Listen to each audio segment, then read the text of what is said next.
today I want to talk to us about something I read.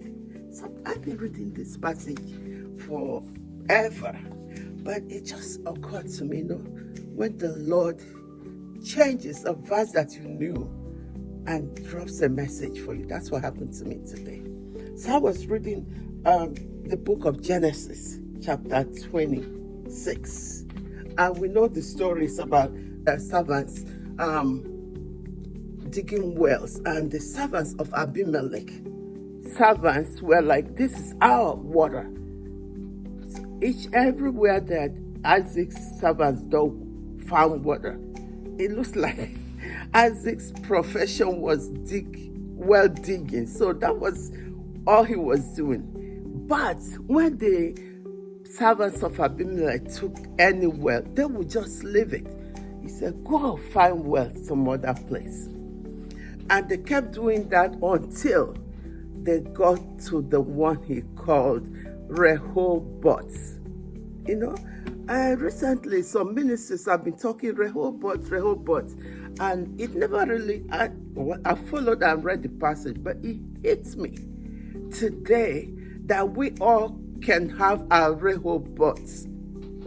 And so it's like the meaning of Rehoboth is, now the Lord has given us room and we will flourish in the land. So Isaac did not fight over his wealth that his enemies were confiscating. If God gave him one well, God is able to give him another well. So he will continue digging and they continue taking.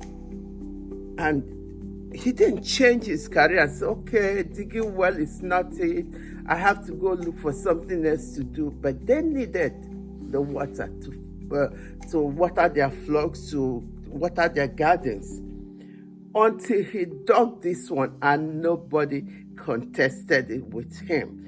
And that's why he rested and called it Rehoboth. But look at the outcome of that. Abimelech saw that God was blessing Isaac in spite of that him to fight. He didn't fight. And God was blessing him. So he came to make peace with Isaac. And I'm like, imagine if Isaac and his men have fought with them, quarreled with them, would he even have this testimonial to share? So Abimelech said, I know that God has been with you. Sometimes we fight.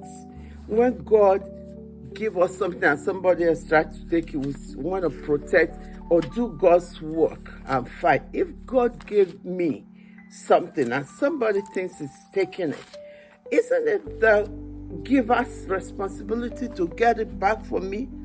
So Abimelech went to him, and that's in verse 27. Isaac asked him, wherefore come you to see me, seeing you hate me and have sent me away from you? And they said, we saw certainly that the Lord was with thee, and we said, let there be now an oath between us, even between us and thee, and let us make a covenant with thee. That is a testimony of Isaac's not giving up, not giving in to the annoyances. And when they say, let go and let God, this is it. If we try to fight our own battle, we're not giving God a chance to fight. So is there something God gave you, and the enemy, somebody's trying to take it? Go back to the giver and tell him, report that person, but keep on. Don't stop and say, oh, I tried to do this and they didn't let me.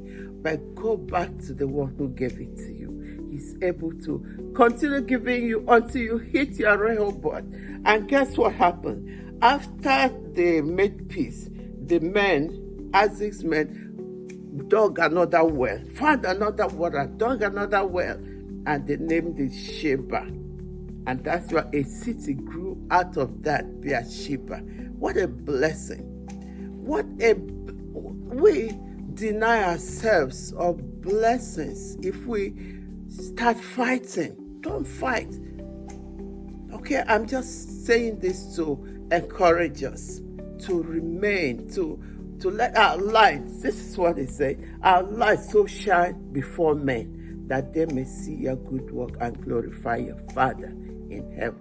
Thank you for watching. God bless. And don't forget to subscribe